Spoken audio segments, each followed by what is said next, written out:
and welcome to another bookish video from me, Johanna, me, my dog and books.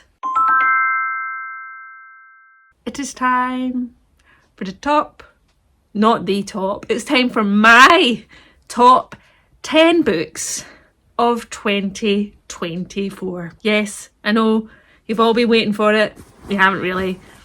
And I actually only finalised the top 10 last night because I was down to about 14. And then I realised I wanted to give you some honourable mentions first for books that if I did a top 20 or 25, these would definitely be in it. So first up is The Last Housewife by, this is like the honourable mentions aren't really in any particular order, by the way. So there's The Last Housewife by Ashley Winstead.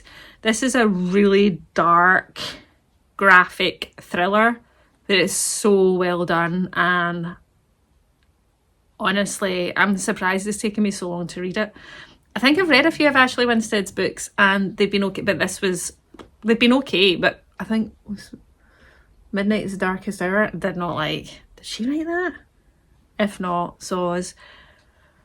But this was really dark. There's quite a lot of stuff around male and female power, sexuality, and a few of those. So definitely check the content warnings for it before you go in case it is too dark for you. But I was gripped and thought it was powerful. Then, I should have these ones. Where have I got them? The Eyes Are the Best Part by Monika Kim. If you like horror, you don't mind a bit of gore, probably involving eye eating, and you love female revenge stories, check this out. I was going to say gobbled this up. I shouldn't say that when it comes to this. But great story, brilliant horror. Another, which I am going to be honest and say I put off reading this for so long because of the cover, okay? It's weird and not the prettiest. I do love a pretty cover, but this is epic paranormal sort of horror. It's set in Scotland, up north, in a kind of coastal area. An amazing elderly protagonist called Muriel. I don't want to say too much about this other than it literally blew me away. I, in 2025, need to read more by David Sodergren. Then the next, which I don't have a finished copy of, is The Family Experiment by John Marrs. This was John Marrs' latest dystopian thriller.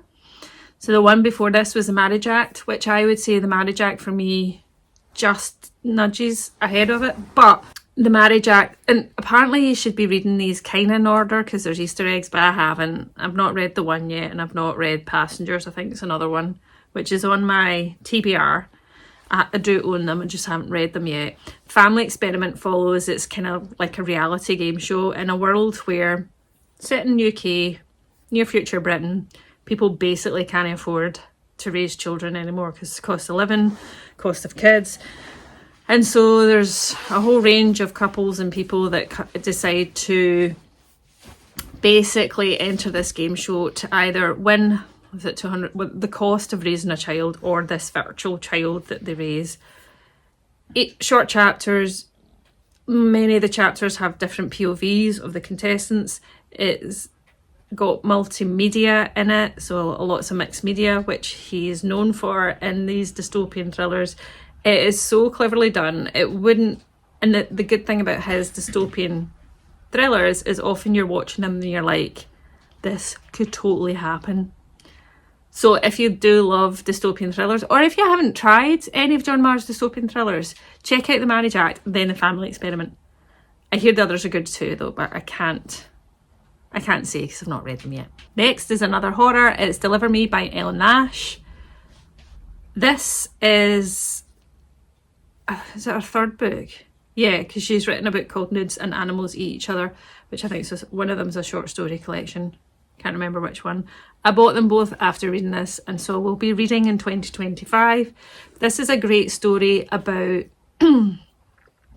society's expectations on women, a woman's desire to become a mother, and anything and everything she will do to achieve that. I mean, you follow this main character, what's her name again? Dee Dee, and she works in a chicken factory in Missouri, slaughtering about 40,000 chickens a day, and this is her life. She's also in a partnership with a really sort of down and out insect obsessed guy, and she just doesn't feel much love or respect for herself. I don't want to say any more than that, other than there's body horror in this, but even if you don't like body horror, I would say this is probably not if you don't know if you like body horror, this is a good gateway in. It's so clever, it's dark, and so amazingly written. I can't wait to read more from Elle Nash. Then another one of the honourable mentions is What Happened to Nina by Dervla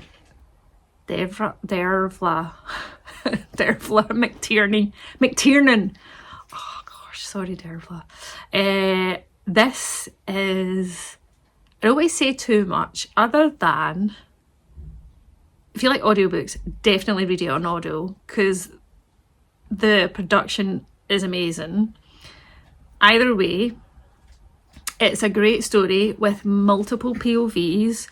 Starts off pretty quickly where Nina has gone missing, and the last person to see her was her boyfriend, who we believe she was about to end a relationship with, but unconfirmed.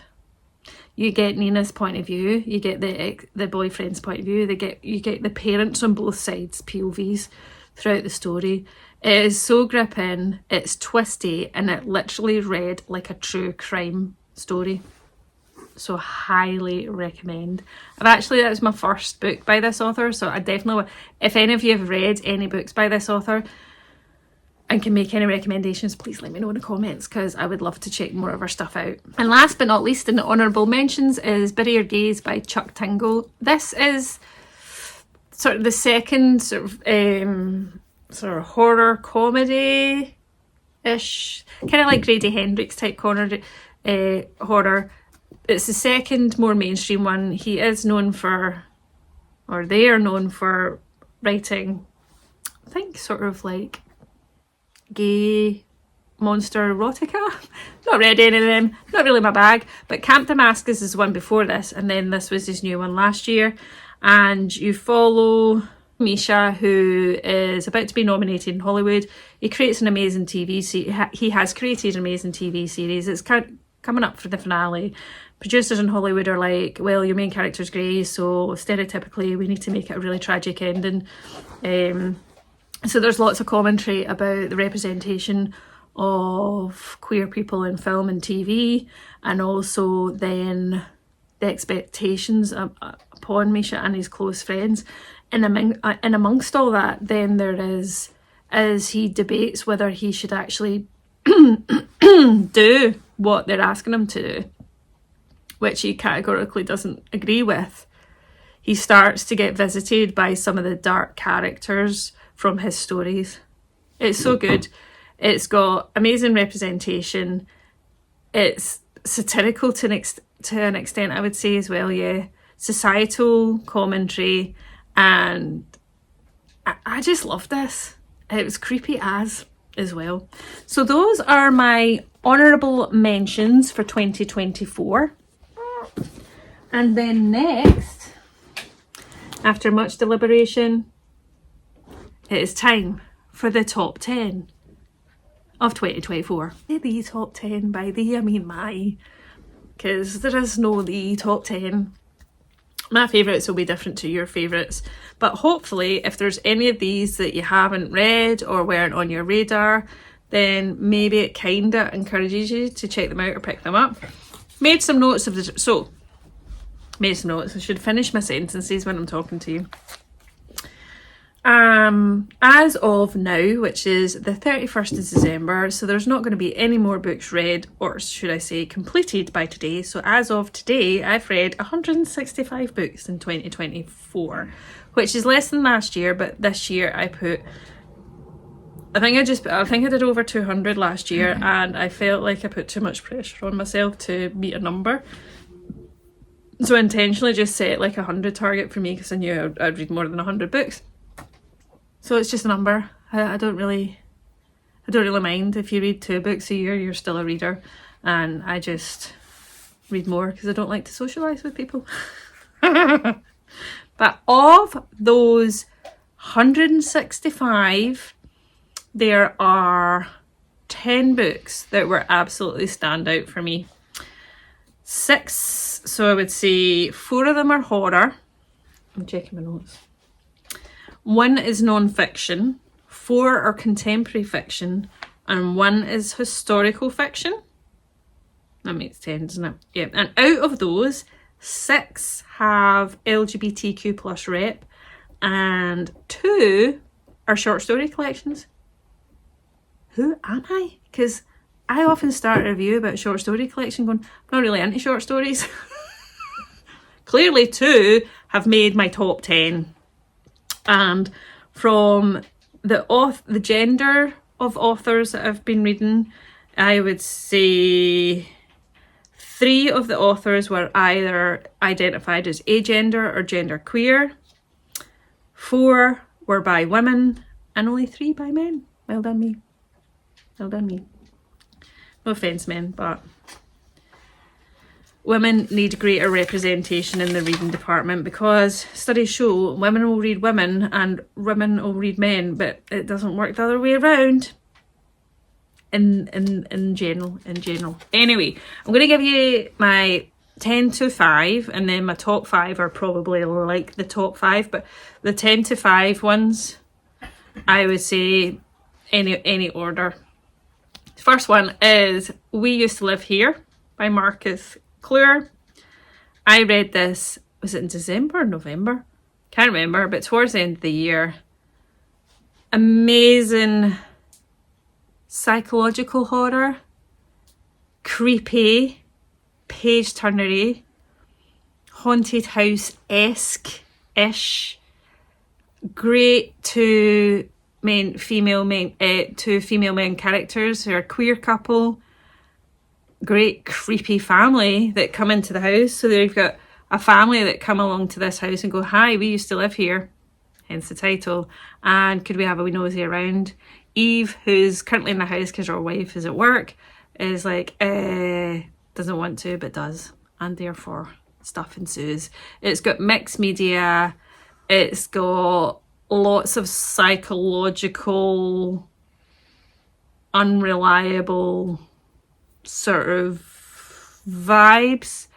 I would say don't go in knowing more than that. I know that probably this is a little bit divisive for some people. I think some people have either really loved this book or not. I thought it was great. I loved the interactivity in the books because there's Morse code at the end of every mixed media chapter, which you get to work out at the end. And I cannot wait to see this as a Netflix adaptation, which it has been optioned for. Check out. I want to read more books by this author when he writes them.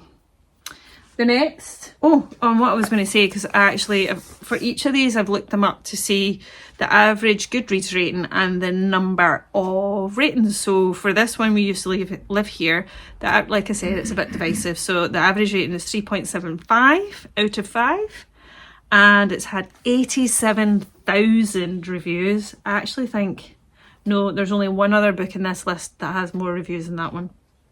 Next is one of my fave authors and his new book of the year, which is a short story collection. It's You Like It Darker by Stephen King. This is an amazing short story collection. I don't know if any of them have been published before. I mean, look at the many books this guy's written. It's amazing. It's amazing. I am a Stephen King fan, not for his Dark Tower series. So There's 1, 2, 3, 4, 5, 6, 7, 8, 9, 10, 11, 12. So there's 12 short stories, although the last one is a novella at about like 50 pages. Isn't it that one? Yeah, that one's a novella. Oh no, sorry. Rattlesnakes. Third last one. Rattlesnakes is a novella. At just like about 90 pages. That's the kind of longest one.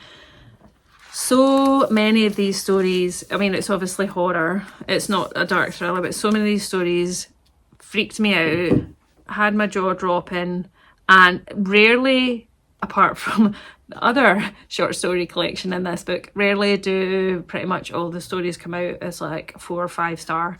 And I would say in most of these were about 5 star for me. If you've not read this, check it out. Next is the only non-fiction in this list in my top 10, and it is The Lasting Harm, Witnessing the Trial of Ghislaine Maxwell by Lucia Osborne-Crowley. So Lucia was one of the only 4, I think. Like a small number, 3 or 4 journalists who were allowed into the courtroom when the Ghislaine Maxwell trial was underway. She follows the victims of Ghislaine Maxwell and documents their story. Basically follows their story. Those are the victims, which I believe Lucia Osborne-Crowley is well known for doing, and she gets to the centre of giving a voice to those who don't. A really difficult story about vulnerable teenage girls who were used by rich men, thanks to the likes of Ghislaine Maxwell. So powerful, a necessary read, and I don't think enough people are talking about this.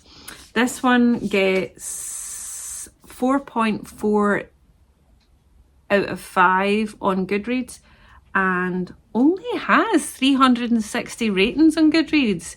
So people need to read this, check it out. Yeah, it's a hard topic, but it was wonderfully written and researched. I actually need to check out more of what this journalist has written. I chose Elena and My Body Keeps Your Secrets because her writing was phenomenal in this. Then next, I realised I didn't tell you the Stephen King. Oh, hold on. Click back. Maybe editing me will put this in sync. If not, I'm out of sync again. So You Like It Darker got 4.26 out of 5 on Goodreads of 52,000 ratings. Next is my second short story collection in this list, and it's At Home with the Horrors by Sammy Scott. I read this September, October time, I can't remember. Picked it up from Kindle Unlimited. It'd been on my Kindle Unlimited list for ages, and I thought, I'll give it a go. Wow. Such a great mix of horror stories. Sammy Scott explores grief, guilt and fear make home feel even terrifyingly unsafe. So not one to read on your own, alone at night. Maybe just during the day. So yeah, pick it up. Amazing. It blew me away. Still consulting the list. And the last one in the numbers 10 to 5 is the author of my favourite book of 2023, which was On Savage Side, is Betty by Tiffany McDaniel. Wow. This is a traumatising read. We follow Betty. Tiffany McDaniel writes about the story of Betty, her mother, and her mother's upbringing as a child. Well, I'll read it here. So begins the story of Betty Carpenter, born in a bathtub in 1954 to a Cherokee father and a white mother. Betty is the 6th of 8 siblings inhabiting a world of poverty and violence. And in this you explore Betty and her relationship with her parents and her other siblings.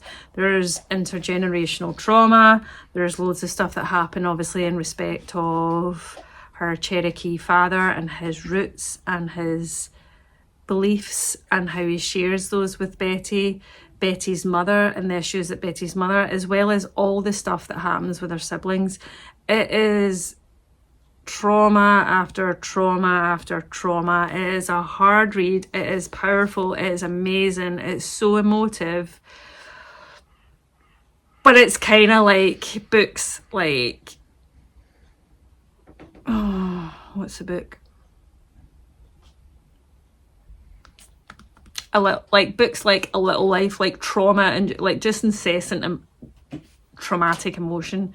So go into this prepared for that kind of story. You will need a wee bit of a lie down after it, but it was amazingly written. Betty, and it makes it even harder when you're reading it because this is Tiffany McDaniel's mother and grandparents and relatives she's writing about. I think it took her like, I'm sure she said 2 decades, but I could be wrong, to write this. Utterly outstanding, but not an easy read. And now it's time for my top 5 within the top 10 of 2024. I'm so excited to share these because ever since I confirmed my list last night, I was like, oh, I need to share. So, number 5 is a tiny horror novella called Coup de Grâce, by Sofia Ajram. I have spoken about this in a couple of my videos. I think my wrap up. I think I did read this in the second half of the year. It's a story about a man who is feeling at a point in his life where he wants to end it. And he goes onto the subway and I think he's heading to the beach, to end his life, to walk into the sea. And he ends up in what feels like a maze, an empty maze of subway sort of stations, and his head is like, what the hell is going on? I'm just trying to end my life. And it's the horror of that and him trying to understand himself and the point of his life. It's a terrifying like psychological nightmare because the guy is feeling really claustrophobic. There's these endless corridors. He's trying to get out because he wants to end his life. And after a while of going through this maze, he starts to think, I'm not here by accident. And that's all you need to know. It packs an utter gut punch. My jaw dropped many a time, and there's a certain part in this book where I was just like, with the author, no, please don't make me do it. Oh, no, stop. Oh, nah, I can't. Oh. Those were some of the feelings that were coming out when I was reading this, and wow, this was unique, terrifying, but not in a, like, more in a psychological, like, emotional, like, way. This had me kind of going, what? Wow, check it out. Then, 2 of my top 5 books are by Scottish authors, so I'm very chuffed by this. And at number 4 it is The Glasgow Boys by, oh wait a minute, sneak preview there. Coup de Grâce gets an average rating of 3.24 out of 5 on Goodreads and has 1.2 thousand, so 1,200 reviews. And actually Betty was 4.41 out of 5 of 44,000 reviews. I keep forgetting to do that. Anyway, sorry, back. Glasgow Boys, Margaret McDonald. This is a beautiful story about 2 boys. One is called Finlay and the other one's Banjo, and they've both been in the care system earlier on. It's set in Glasgow, and Finlay is a little bit older and is studying for a nursing degree in Glasgow. He's originally from, is it Poland? He's an immigrant to Glasgow, and certainly his family is, and so he doesn't feel, he's got a lot going on in respect of his own self and identity. Banjo is his friend who he meets kind of towards the end of his time in care, and Banjo is currently in a new foster home, trying to settle in high school, but he has a lot of anger that's repressed and doesn't know how to deal with it. And what you learn pretty quickly is something happened between the two boys at the point where they kind of went their separate ways. And this is something that kind of keeps coming up as you follow Banjo's story and Finley's story. They're both amazing boys to read about. It's actually really nice to read about. Firstly, the reflection of young men in Glasgow who have spent time in care and how their experiences, and also one who, both of whom are trying to understand their own identity. It is emotive, it is tender, it's heartbreaking, but it's also full of hope. That's all I want you to know by going in. And then at the end, I want you to find the joy in spending time with Finley and Banjo, who are two boys that still live within me in respect of a story that just won't leave me. And I probably will reread this again. Margaret McDonald is a Scottish author, and I think she's gotten 2 other books as part of our book deal for this, so I can't wait to read more from this author. Oh, and this got an average rating of 4.36 out of 5 on Goodreads and only has 970 reviews. So get reading and get reviewing. That sounded a bit shouty, didn't it? I didn't mean that. Now for my top 3. Did you see them? My top 3 books of 2024. And at number 3 is Blue Sisters by Coco Mellors, which I think I read in April or May, or basically whenever it came out. I got a signed copy because I went to see her in Edinburgh. I'm so excited. I was so excited. She is a lovely author, but this is a powerful book about sisterhood. About 4 sisters. You have Avery, Bonnie, Lucky and Nikki. Lucky, Avery and Bonnie are brought together by the fact that their sister Nikki has died, or it's kind of like a year on. That's not a spoiler. It's pretty much setting the scene of the story, and it's how each of these sisters, who are all uniquely different, are struggling with their grief and struggling with a year on following the death of their sister Nikki, and how they are all going through their own stuff in life and very different stuff. And they are kind of brought together when their mum decides to sell, I think it's a family home, where they were like Nikki came, or they're quite a well-off family, and it brings up so many memories of Nikki that they kind of come together. And in that you see sisters who are struggling with their own life, their own processing of the grief, or they're all at different stages of processing the grief. They're amazing characters, so amazingly well written. There's some great LGBTQ plus rep.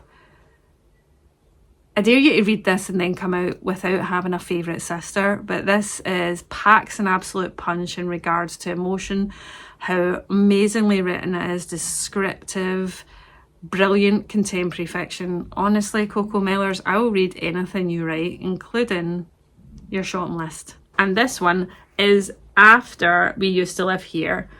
It has the most reviews of my top 10. Has 96,000 reviews, and of that it gets a solid 4 out of 5 stars. Now for number 2, which is my second book by a Scottish author, and I read it in January last year, and it's Duck Feet by Eli Percy. Oh my god, I remember reading this in January last year, and for it to come all the way to the end of the year, for this still to be in my top books, says a lot.